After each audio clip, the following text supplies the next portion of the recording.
Part 1. The hidden gate behind the veil of light. Have you ever stood at the threshold of something so sacred, so overwhelming, that you felt as though your entire being was unraveling? That is what it feels like when you begin to approach what's truly meant by the 33rd degree, not the rank, not the title, but the state of inner realization. In those first moments of awakening, you don't feel powerful. You feel stripped.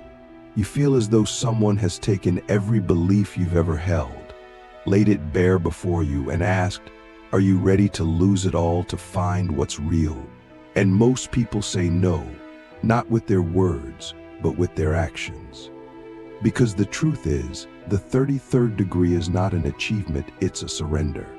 We often think of spiritual ascension as a climb upward, a glorious rise into higher frequencies. But what no one tells you is that to rise, you must first descend deep into the forgotten chambers of your own psyche. You must descend into your shadows, confront the demons you've hidden behind your smiles, your prayers, and your rituals. The 33rd degree is not about becoming someone greater than others, it's about becoming no one. It's about dissolving the ego that insists on being seen, being right, being revered.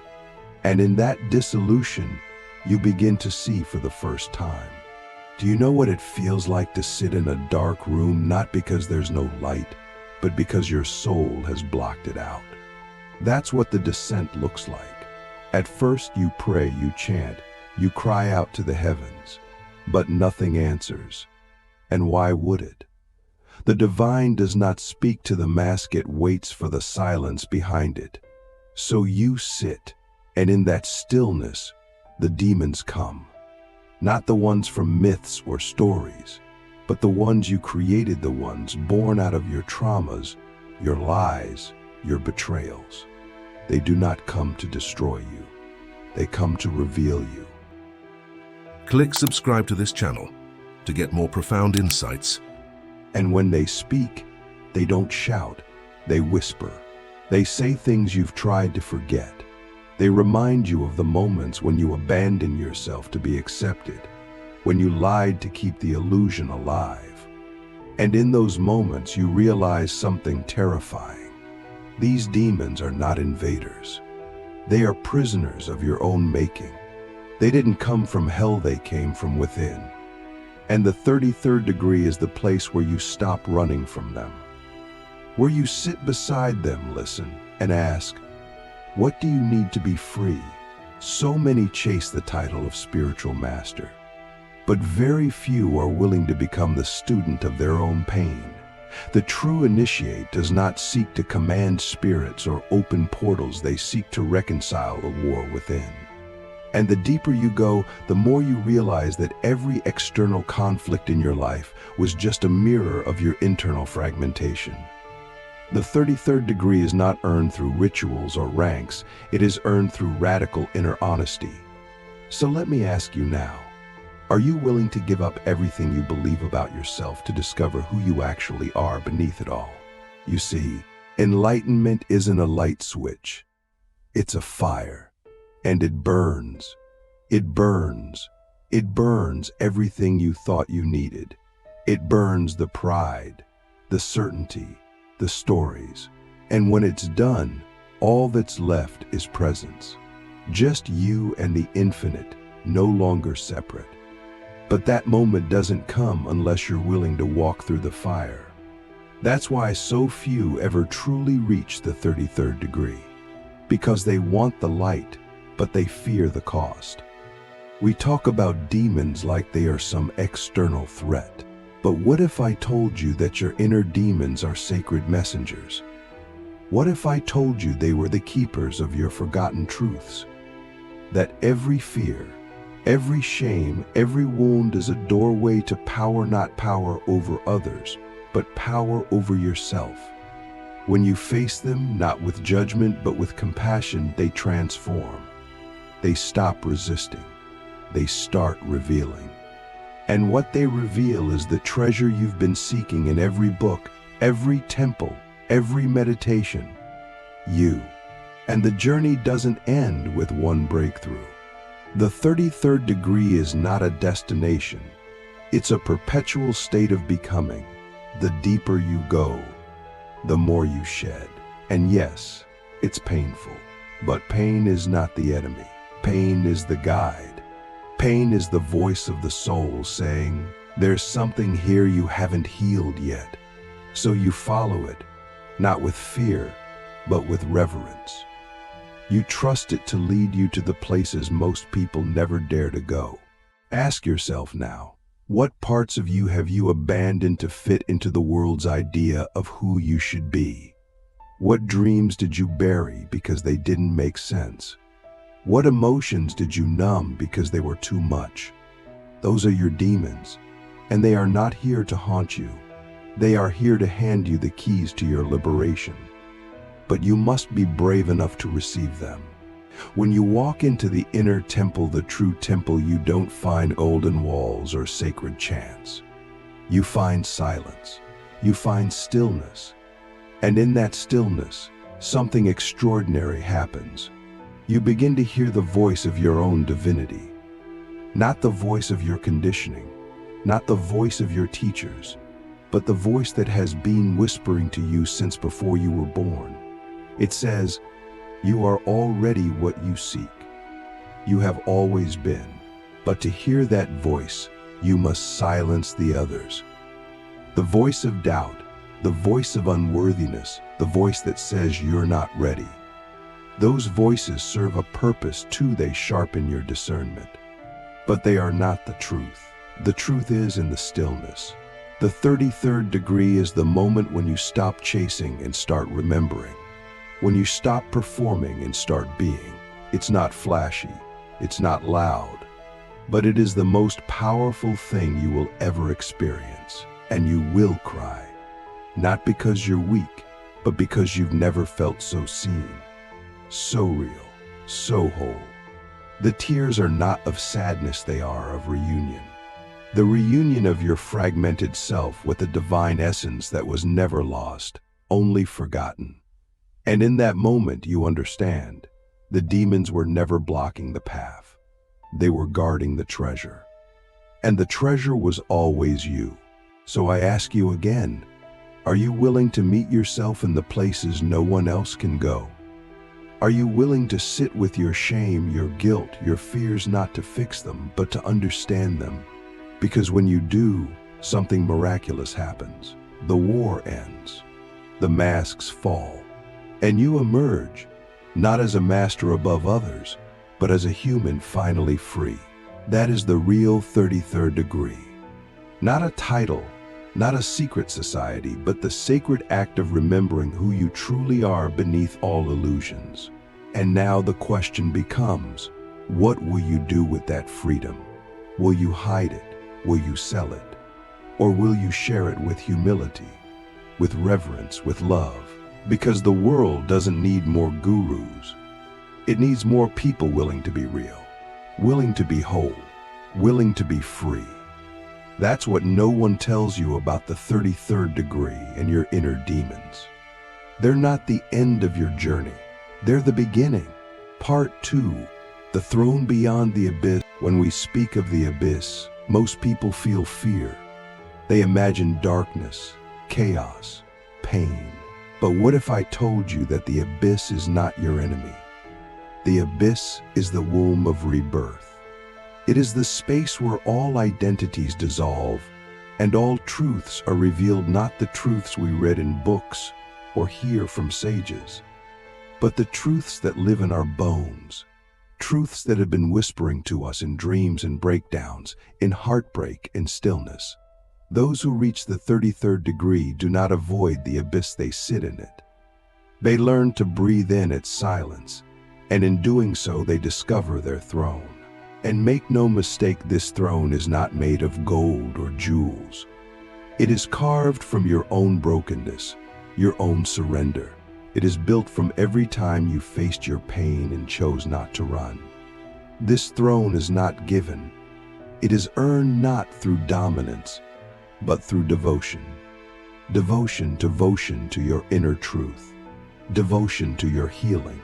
Devotion to becoming the version of you that no longer needs to pretend, to perform, or to please. The 33rd degree is not about ascending above others. It is about descending so deeply into yourself that you remember. There was never a separation to begin with. We are taught to strive for greatness, to accumulate knowledge, power, influence. But rarely are we taught to sit with our sorrow. Rarely are we taught to honor our anger, to befriend our grief. And yet these are the gateways. These are the sacred initiations. Because before you can hold divine light, you must first be able to hold your human pain. You cannot bypass it. You must walk through it. And you must walk through it alone, not because others don't care, but because no one else can walk your path for you. Have you ever asked yourself what emotions you fear the most? Is it rage? Is it loneliness? Is it unworthiness? Those are the very emotions your inner demons are made of. They are not monsters. They are messengers. They are fragments of you waiting to be seen, heard, and loved. And the more you suppress them, the louder they become. Not because they wish to harm you, but because they are asking you to come home to yourself. The 33rd degree is the great return. The return to truth. And truth, as beautiful as it is also a fire. It burns away illusions. It dismantles the carefully constructed narratives we use to protect ourselves. It forces us to look at the masks we've worn and ask, who am I without this? And in that moment of nakedness, of raw vulnerability, something extraordinary happens. You feel life, not the life of the body, not the life of the ego, but the life of the soul, eternal, expansive, and unshakable. And here's the paradox. The more you let go of trying to be someone, the more you become everything. The ego says, I am this, I am not that. But the soul says, I am this. Period. No conditions, no rawness, no masks, just presence, being. And that is where the throne is found, not in being above others, but in being fully within yourself. You've probably been taught that demons are evil, that they must be exorcised, cast out, destroyed. But what if your demons are just the parts of you that were never loved? The parts that learn to protect you by becoming loud, aggressive, or withdrawn? What if they are, in truth, your greatest teachers? The 33rd degree is not about conquering them. It's about integrating them. It's about saying, I see you. I understand why you're here. Let's heal together. And when you do that, when you truly listen to what your inner darkness has to say, you begin to unlock a power that no external title can ever give you. You begin to walk through the world with a stillness that cannot be shaken. You begin to speak with a clarity that cuts through illusion. People feel it. They may not understand what it is, but they know it's real. And that's because you've done the work. You've sat in the abyss and claimed your throne. But it doesn't end there. Because once you've met your demons, once you've integrated your shadows, a deeper question arises. Now that I know who I am, what will I create? The 33rd degree is not the end of the path, it is the beginning of conscious co-creation. It is the place where you no longer act from reaction, but from intention. You don't serve the world from your wounds anymore. You serve it from your wholeness. So many people chase healing as if it's a goal to be achieved. But healing is not a destination. It is a relationship, a lifelong dance between light and shadow, between death and rebirth. Every time you think you've arrived, life takes you deeper. Every time you think you've conquered something, a new layer reveals itself. And that's not failure. That's grace. That's evolution. That's the real path of mastery. The 33rd degree is not about having all the answers. It's about being able to sit in the questions without fear. It's about being able to say, I don't know, and still feel whole. It's about being able to see another's pain and not try to fix it, but to hold space for it. Because when you've truly met your own pain, you no longer fear the pain of others. You become a mirror, a sanctuary, a living invitation for others to come home to themselves. And yes, it's lonely at times. The deeper you go, the fewer people will understand you. But the paradox is, you also feel more connected to everything. You begin to see the divine in the mundane. You begin to hear the sacred in silence. You begin to touch the infinite in a single breath. And that, my friend, is the real initiation. Not into a secret society, but into the cosmic dance of existence. Let me ask you something deeply personal.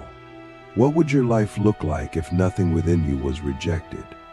If every part of you, your rage, your fear, your lust, your sorrow was welcomed as sacred? That's the real work. Not to become pure, but to become whole. Not to become perfect, but to become real. And realness is the most spiritual thing you can offer this world. In truth, the 33rd degree is not a level. It is a frequency. A state of consciousness that you embody when you are no longer at war with yourself. When you are no longer trying to escape your humanity, but instead you've made peace with it. You've crowned it. You've seen that the divine was never somewhere else, it was always in your breath, in your tears, in your laughter. And now, you live from that place. You begin to speak differently. You begin to move differently. Not because you're trying to, but because your energy has shifted. You don't need to prove anything anymore. You don't need to be seen. You become invisible to the superficial, but magnetic to the awakened. And that's when you realize the real initiation was never about joining something. It was about remembering who you already were. So now I ask you, what are you still hiding from yourself? What truth are you afraid to speak, even in the silence of your own mind? Because those truths, however uncomfortable, are the doorways to your next level. The moment you stop running from them is the moment you step into true spiritual power. Not the kind that controls others, but the kind that liberates them. And liberation starts with you. It starts with your willingness to be raw, to be honest, to be seen in your most vulnerable state. Because that vulnerability is not weakness, it is strength. It is the soul saying, I trust myself enough to be real. And that trust, once cultivated, becomes unshakable. It becomes the foundation of your throne. That throne, remember, isn't high above the world. It's right in the center of your being.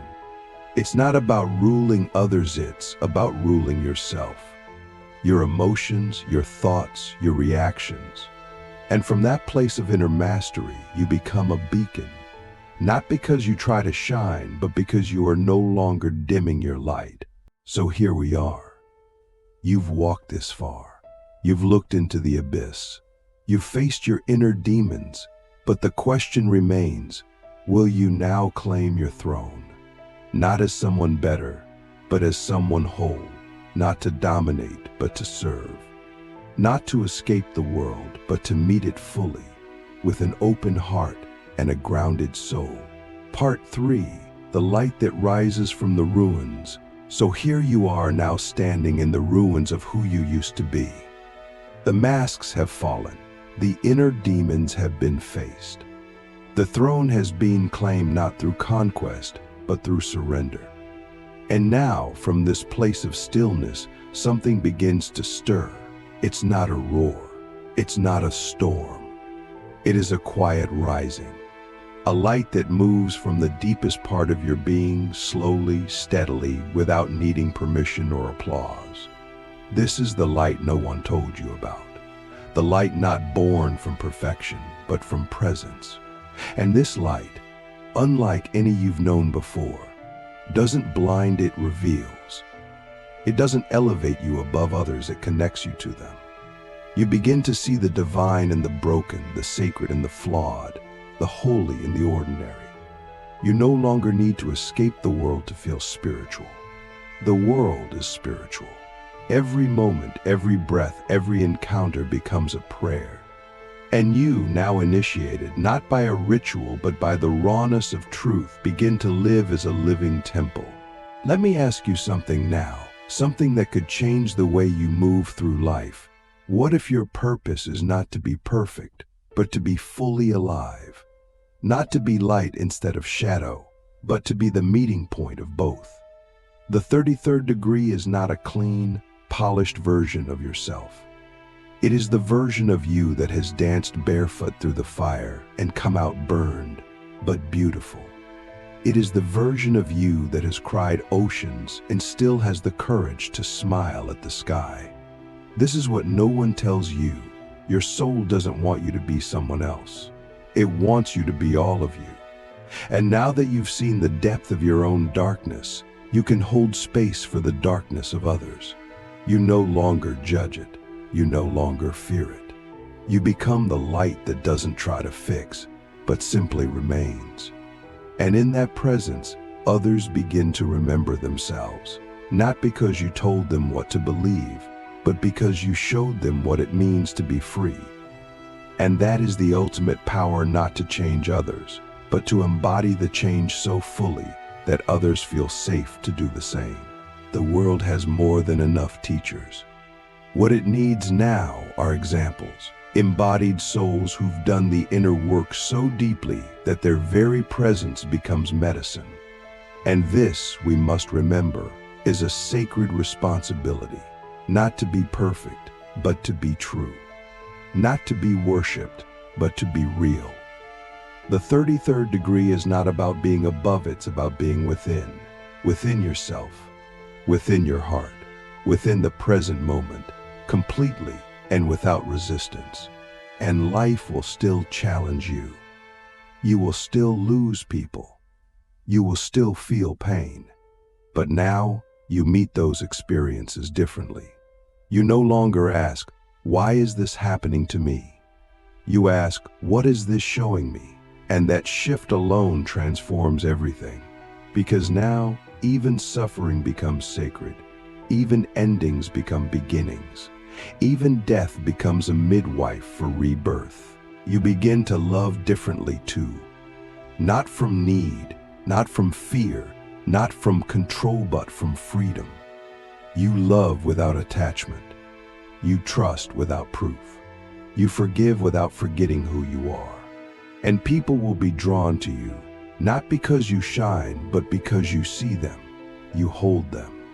You remind them through your own embodiment that it's safe to come home to themselves. This is when the real work begins, not the inner confrontation, but the outer integration.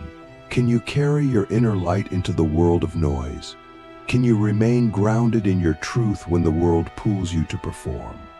Can you walk into the density of everyday life without losing the frequency of your soul? This is the real test. Not whether you can meditate in silence, but whether you can stay awake in chaos. And the 33rd degree gives you this grace not as a gift, but as a mirror of what you've earned. There will be moments when you feel like slipping back into old patterns. That's okay.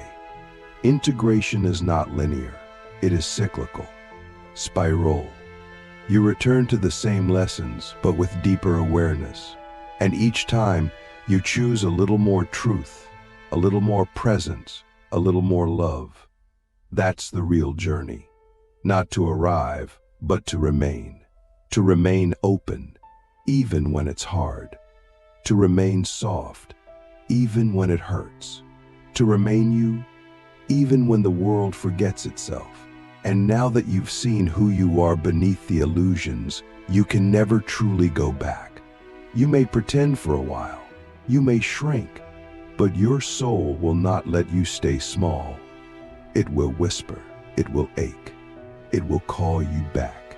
Because once you've tasted truth, everything else becomes hollow. Once you've sat on your inner throne, no external throne will satisfy you. So how will you live now?